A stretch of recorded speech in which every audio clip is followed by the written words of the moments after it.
I feel like a wet dog. You look like a wet dog anyway. I just think that we have two vastly different versions of how we got here. Lost at $75,000. I gotta poop, ta-da.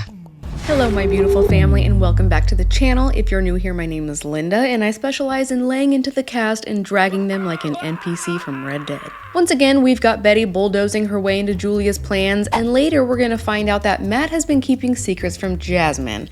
It's just a match made in heaven. Also, Kara continues to ruin Guillermo's life. But first things first, we've got a party to attend. My husband would never talk about my weight. He would never make a comment about my appearance. So, Libby, for reasons I don't understand, has decided to go on the attack because Lauren said some mean things about her husband. Alexei was trying to clear the air with Andrei, but Libby is going off the rails and making this entire thing about body shaming, when that is not the main issue.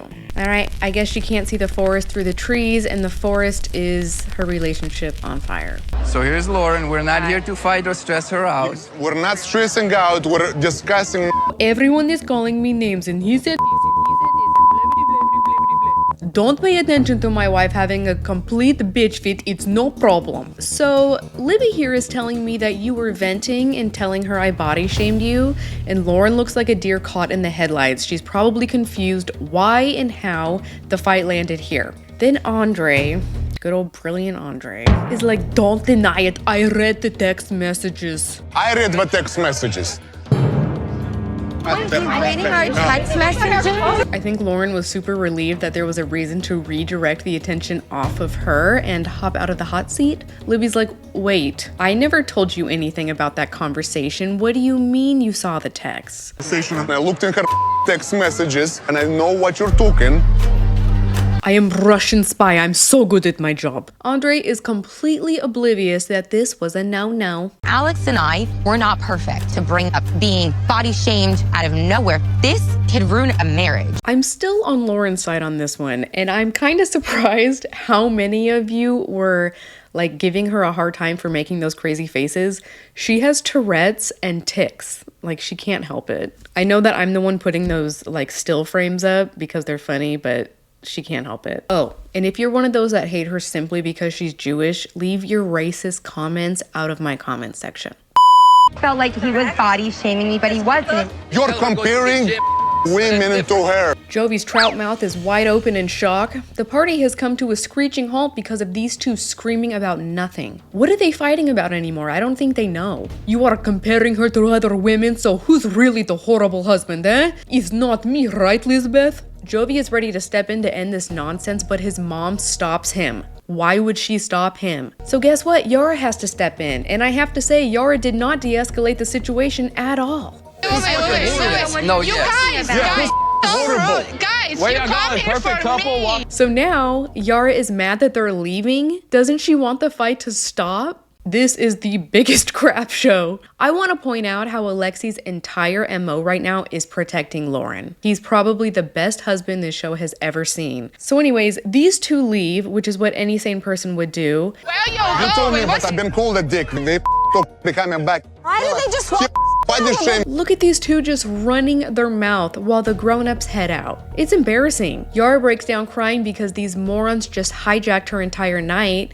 So you know what she does? Yara's kind of petty, you guys. She tells Libby that all along, all of them knew Andrei lost the money. Lost at $75,000. Huh? Gotcha, bitch. He told them as a secret. What are you gonna say now, Libby? Maybe there's a good reason they were calling him a D, wouldn't you say? Yara, on the other hand, is feeling much better now that she ruined Libby's night. I decided to come after Elizabeth because, to be honest, she just needs to learn. Libby's like, how did Alexei know this? It's because your husband told him. So now Libby's rightfully furious at him, who she should have been mad at the entire time, and Andrei still wants to knock Alexei. Listen, you will go. You like to fight, go fight. No, you had a great party. Guys, I have no interest. Yara storms off. She wants nothing to do with Andrei. And what is this dress that Libby is wearing? Burgundy pleather? I'm sorry, but if you're gonna wear something like that, you better have an incredible body, otherwise nobody's pulling it off. And acquaintances knew before I did? That's mortifying. You're right. It is. And did she just admit that none of them are actually friends? She called them acquaintances. And acquaintances knew? The producers just shoved some couples together and were like, here's some booze, have fun, you guys. You shared investment information with those people that your own wife didn't even know. There is so much to unpack right here. First, she calls them those people. Then Andrei tells her not to be silly. And finally, they're still monopolizing this party because they can't have a conversation without screaming and cussing. They are incapable. These people know this information. Okay, relax. And I don't. What are you doing? What are you doing, Lisbeth? I'm leaving. What does it look like? I'm storming off dramatically. Don't leave. We haven't crashed hard enough into this party. Overreacting to these things. You It's better not- off with this overreacting, honestly. I cannot stand Andrei. He is the worst. Like, you gotta pick one bad quality. Are you gonna be sneaky? Are you a liar? Are you dumb? You can't be all three. Don't tell me to relax. I'm relax. getting in this car and you be quiet. Okay, you be quiet. Relax. Don't tell me to relax. Okay, relax. It's no problem. Maybe I'm the one who made the bad investment. Moving on. How are you doing today? Feeling better?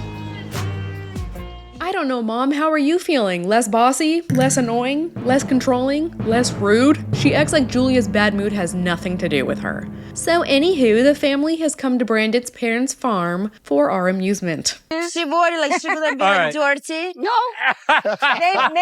maybe. I think these two are always wasted. They gotta be. Brandon's dad laughs over any and everything, and Betty always has a drink in her hand. We're going to Miami in a couple days for our wedding redo. I doesn't want we have intention between each other. So Julia doesn't want to have any drama with Brandon's parents. Brandon wants to bury the hatchet, but Julia just really wants to bury it in Betty's back. Betty's back, bury the hatchet.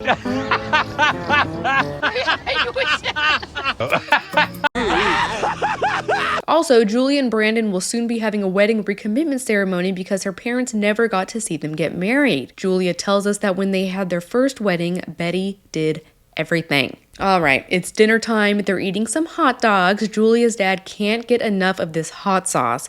And Betty wants to know what Julia has in mind for the wedding. I don't know why she's asking because she doesn't really care. Betty's got a list of plans. Oh my God, bro. Oh, hell. When is she gonna take a hint? Does it have to be in her cup? I love how they're just staring at Julia like she's gonna jump up in excitement to hear Betty's plans for her wedding. No, I'm not. I don't need big wedding. There it is, Julia telling Mom, no. No, Mom. The answer's no. How about no? Make sure there's no drama. Make sure there's... Julia, let's just make sure there's no drama. You guys, I could not handle this. I wouldn't want them to come at all. I wonder when and if Brandon's dad ever tells her to knock it off. I don't think that can happen.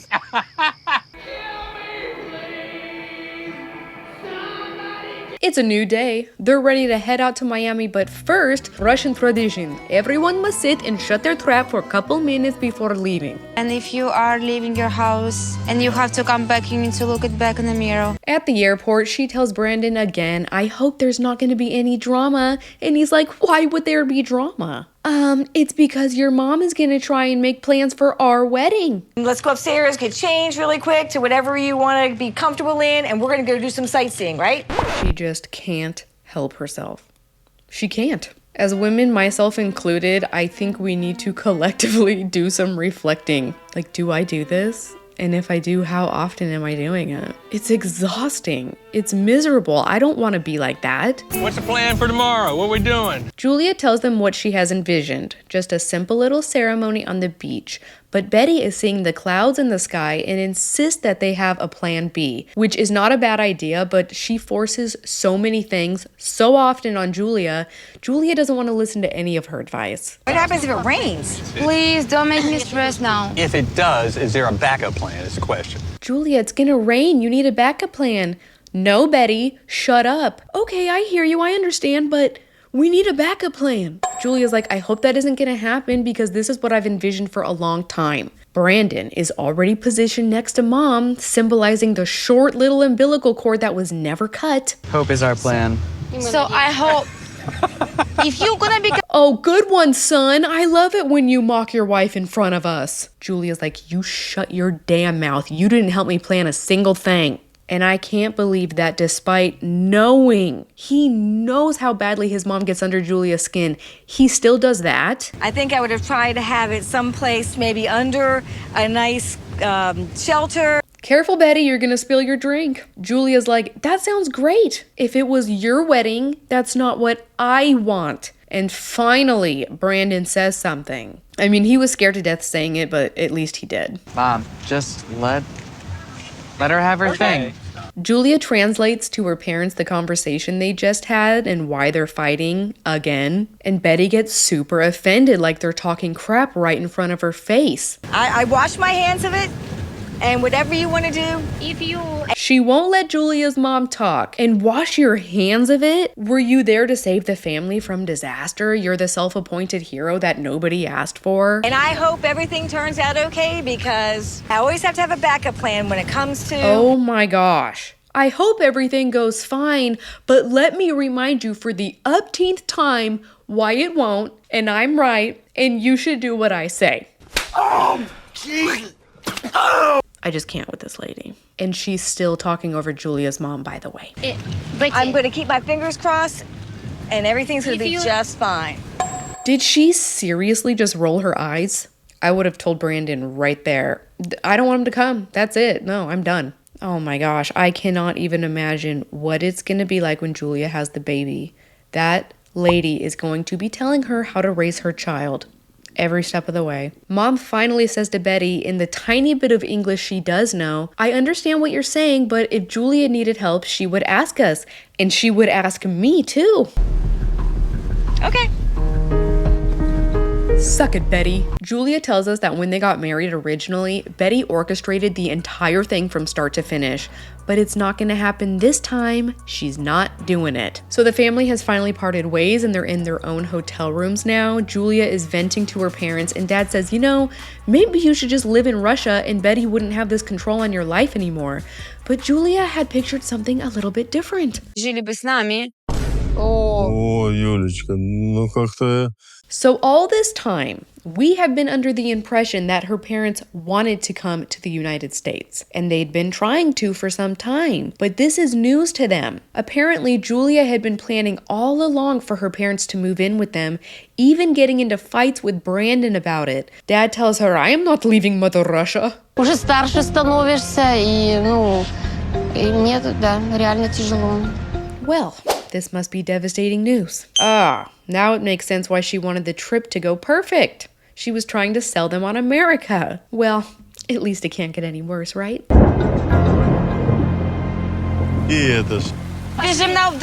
Oh boy. Betty is probably clapping her hands doing a dance right now. So Julia goes in her room where Brandon is waiting for her like a good little boy. He looks completely lost without Julia or his mom beside him. What was that? He looks like a dog who just heard his human walk in the door. Julia tells Brandon the bad news about her parents and he's like, let's just do one thing at a time, okay? Right now you're stressing about the ceremony. Let's get that done first. But all she can think about is if they're gonna have kids, she wants her family there. My parents could be that support in place. They might not be able to come here, but my parents would. Brandon, how tone deaf can you be? That's like the worst suggestion ever. Well, you know that one lady that you hate? Yeah, she could come over every day. When I get to bed. See you later, midget. Moving on. We're with waxed lips and her fugly booty call. Simmer down. Simmer, simmer. Simmer. Simmer.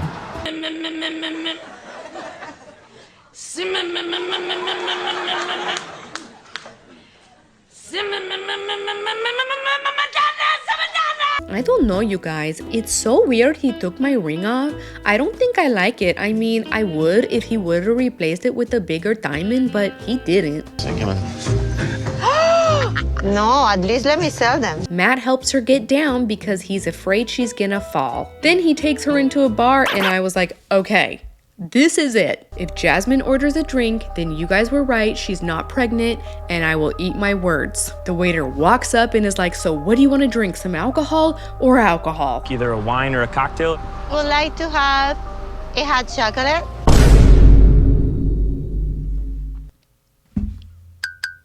Why doesn't anyone listen to me? Can't you tell she's put on weight? I just don't understand, after all of the crap that we've seen, why would anybody believe production or Jasmine? You done lost your damn mind. When you get your damn mind, you call me. Of all people, don't ever believe Jasmine. You understand? Yes, boy, have you lost your mind? Because I'll help you find it. They're hiding it because I believe she was pregnant at the last resort. That's why she said it has to be Matt. And it's a good thing she did, because that baby looks like it came out of Matt, despite being partially black. You know all the baggage I have, right? See? And you're still okay with it? Yeah. How romantic! She tells him he's the best sleigh she's ever had. I'm sure she never said that before, as a sugar baby.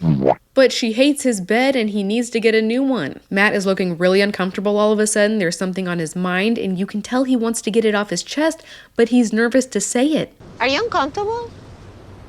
No. Why you didn't look at my eyes? You know that I can read body language. I can tell when anybody is lying because I've gotten so good at it myself. I've got all of Instagram fooled. They even believe I'm African American. She's traumatized. I understand that. I'm a little bit worried that I'm going to hurt her. Matt, it won't be long before this woman has traumatized you into an emotional coma. I have a business idea. I'm moving to Florida, and I'm really hoping that you'll come with me. At first, Jasmine thinks it's a joke, but when she realizes he's serious, she's pissed. Now where am I gonna live, Matt? What am I supposed to do with my designer shoes, huh? I might be homeless for 45 minutes. Again. How long have you known that, like, this is a fact? You're moving to Florida. Matt tells her he's already got a place ready for him to move into. He tells us that this has been a plan of his for over a year. So, I think we can say with certainty that both of them are absolute liars. But Jasmine realizing this is upsetting, because if he's as manipulative as her, it won't work. She needs the ball in her court. I didn't know how to tell you because I knew you would do this and you would be upset. And My problems just keep piling. I don't know why she'd have so many problems. I'm really sorry. Sorry about that. Shut up your mouth. They send my naked pictures to every blogger she knew. Right. And all these people were looking at myself naked, and you are asking if I provoke her. You made me look like the crazy, explosive Latina that for no sense. It's okay. It's okay. No, it's okay. I get it.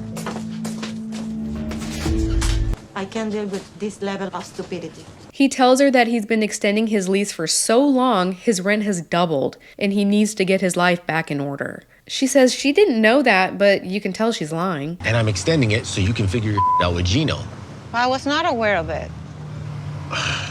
She keeps her eyes closed when she says it, but that slow blink is really the nail in the coffin. Matt tells us he didn't want to tell her because when he makes plans and invites other people into his plans, they get in the way, and he wasn't going to let her get in the way of what he wanted to do. And Jasmine is just flabbergasted that someone is on the same level of selfish as her.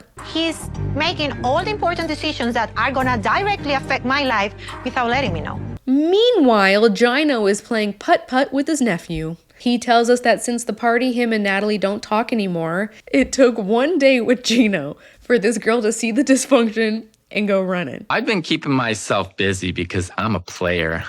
Ugh. Jasmine totally ruined all my chances with Natalie. Oh, right. You had nothing to do with it at all. Do these people forget they're being filmed? We see what happened. Does he really believe his own BS? I can't tell. Jasmine manipulates everybody. She's trying to get my family against me. Family is supposed to support family. So you know what I did? I told Dana I didn't want to talk to him anymore. I don't even consider him family anymore or a friend to me. Yeah, blood is thicker than water, but I'm done with him. You know, he's like the enemy now. Well, that's nice. By the way, did you know that the saying blood is thicker than water is from a proverb dating back to the 1800s that was shortened and slowly switched over time? You know, like that game Telephone, where at the end it's different than at the... Okay. The original quote was, "The blood of the covenant is thicker than the water of the womb," which has the exact opposite meaning of today's blood is thicker than water. He's always been there for me, and even in important moments in my life. Gino says it feels like he lost a brother. This happened because one day he gave Dana a text about the situation and was shocked by his response. Basically saying, like, I was in the wrong, and that everything Jasmine did was right. He is believing everything that Jasmine said. I just can't believe this. She's the one who cheated. How about Team Gino? I'm your family. Doesn't family come first? No. Not if they're toxic pieces of crap. Just ask Julia. I'm over here all alone living in a depression. Meanwhile, Jasmine is out gallivanting with her tiny little pipsqueak boyfriend. I mean, he looks almost shorter than Jasmine. I mean, you're so short, and he's an ugly mother. How are you still talking about his height? Obviously she doesn't care because he's taking her to Pound Town. Like, what is the main malfunction? I'm gonna make sure she's held accountable for the she's pulled on me. I'm not gonna let Jasmine win. Moving on. We're with everyone's favorite lion. Look. What the hell is even that? Yo, baby. If you open up a dictionary and flip it over to the word embarrass, you will see a picture of Darcy. Phew. That's food. The food, too much Bulgarian food. I just think I have to poop. What? This episode has left me speechless so many times. Why did she throw the word poop out of her mouth like she was trying to hit him in the face with it? So Darcy keeps talking about how she can't poop and it's stuck and showing Georgie how bloated her stomach is. And oh, Georgie, how many months pregnant do I look? She could write a book on how to scare away a man. You haven't poop. No comment on that, but I gotta poop. Ta-ta. Oh, Lord have mercy. What is happening? The baby talk is not okay, ever. Georgie asked Darcy if she knows what day tomorrow is. And she's like, yeah, let's say it together. 3, 2, 1. Our anniversary. Friday. He's like, yeah, it's Friday, our anniversary, duh. Then mom and dad pop in and they're like, hey, it's wine time. So I guess it's normal for them to get together and have tea time, and then later on they have wine time. You trying to do, get frisky? Yeah. Horny little thing. Oh, hell no! All right. First she's doing baby talk, and Georgie, hide your parents. They sit down and she's like, oh, I feel so at home. I've been having a great time. And mom tells them that for their 1-year anniversary, she wants to plan something special for them. Only gonna make us grow closer and happier. I love you. I love you. You gonna cry, Tata? Yeah, he's gonna cry. I'm gonna cry. Stop calling him dad. She's trying to wipe away his tears and he's pulling away like, don't touch me. So they head off for a few days. Mom has her all covered up like a babushka. And Darcy gives them a poetic goodbye. I feel like a wet dog. You look like a wet dog anyway. When they get to the hotel, Georgie sucks down his wine, which Darcy finds disgusting, so he drinks all of hers too. And with that, he's finally comfortable showing her some affection. Oh. Happy anniversary. Happy anniversary. That wine made you happy. She tells him to drink some more, so he leaves to find another bottle. It's giving predator. While she waits, she calls up her sister Stacy. Stacy's like, I'm so sorry that Georgie is such a sneaky, lying piece of garbage and that you have to deal with that all by yourself in Bulgaria. Just wish I was there for you. Actually. Wow, what a brilliant idea. You should come here. And she's like, okay, sis, whatever you need. The next day, Georgie takes her out to enjoy the sights. They sit down and share a little pastry snack, and Darcy tells Georgie that last night she talked to her sister. They're coming to Bulgaria. What? He's like, why didn't you tell me that? And she's like, well, by the time you got back with the wine, I was already asleep. I'm glad that they're coming because that means we get to watch Florian. Never in a million years did I think I was going to like this gumbo-looking caveman brown Neanderthal, but I do. What the hell? Darcy stays in the house. Things going down. Moving on. Last and very least, not you, Guillermo. You're not least. You're fine. Right.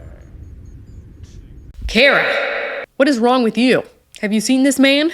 On top of being the best looking dude to ever come on this show, he wants to be the provider, he loves his son, and he's crazy about you. You blew it! Crap has not hit the fan yet. She's still giving him flirty eyes, and I don't know why. She's just teasing him. It's not fair. She's like, oh, it's a beautiful bed, beautiful flowers, we've got this champagne. What's gonna happen? What's your prerogative? Orgasms.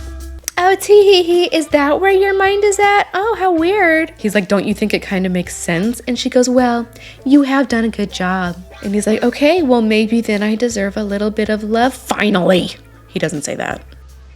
There's a song. I knew you were gonna say that. He's talking about a song that she wrote called We Should Try instead of saying goodbye. And he asked her, why did she write that song? We could always try if things got hard. I think there's a lot to talk about. Then talk about it. What else are you doing? Actually, scratch that. Just take care of this man. He's eating you up with his eyeballs. She starts crying, and he encourages her to talk about her feelings and what's on her mind. And she says she misses feeling married. She misses it and says it forces you to grow and do better and be better. We can do everything and anything together. So I just miss being able to trust each other. Why doesn't she trust him? I really wish that we had more context and knew what has been going on the last couple years because they are in such a horrible place. This is the real drama that I want to watch. Why is Guillermo so disheartened? And why are her walls so high? People go through rough times. Yeah, no, but this whole thing, I think that she has already given up. Yeah, people go through rough times, but like this is different, you know? No married couple has ever fought like this before. She goes, it's a conscious effort to put in the work and to try, but it's hard to do that when it isn't being reciprocated. And he's like, what? And I'm like, what? You kicked him out. And then he set up this beautiful trip for you guys. How are you the one saying that to him? We had Nico all day. I'm just with this infant child going through sleep deprivation, crying baby. Okay, so you mean like every couple since the beginning of time? Life got kind of hard and you just want to give up like that. She goes, you would come home from work and you were tired and checked out, but I was tired. He's like, well, yeah, I was tired from working. You guys, I am just bamboozled that is what she has been holding on to this entire time. It's the reason she wants to leave him. You were going through something that you didn't want to communicate with me. Like what? Postpartum? If that's what it was, then yeah, you need to communicate that. He can't read your mind. You're just saying that you were feeling overwhelmed. Yeah, it's a hard transition. So, she's been withholding sex for months. She kicks him out, all because he couldn't read her mind when he got home from work. This is crazy. He tells us that she started getting upset with him and then she began going out with her girlfriends dancing. Does anybody know if they're still together in real time? Because this body language, it is not promising. I don't even think she likes him anymore. At some point you just didn't like to be around me. That you start going out more. It turns into a he said, she said. He says she was constantly going out with her girlfriends. He was getting uncomfortable because it was clearly to party. She dresses scandalous. Sometimes she wouldn't come home till 3 or 4 in the morning. And she's like, no, I would go out once a month with my mom friends. We would get dressed up because we want to feel pretty. And Guillermo is mad at me for wanting to go out. It was always on a Thursday, which also happens to be bachata night. Okay, then Guillermo reveals that at the bachata event, the DJ is a dude that she's hooked up with in the past. And after her girlfriends would go home, she would hang out all night with this guy. It does make me feel very weird, more when they have a past. Kara feels justified being friends with this guy because they only hooked up one time and it was a long time ago. I know some people wouldn't care about this, but I think it's very fair that he does care. And if it's bothering your spouse, who should be the most important person in your life, then let this guy go. It shouldn't even be an issue. It's the same guy that when we got married, he was writing her and trying to take her out. Kara is 100% in the wrong here. It's totally fair he doesn't want her hanging out with this guy who wants to get in her pants. It's not working. He's as cool as a cucumber. She's like, what have I ever done to make you not trust me? And he's like, oh my gosh, are you serious? He tells her that on top of acting like a single woman, she's super defensive about letting him look at her phone. What is he supposed to think? Anybody who heard this would be telling him that, yeah, she's screwing around. Can't be on my phone without you looming over me. I'm not. Who's got you smiling like that? She says, maybe it's just the internet making me smile.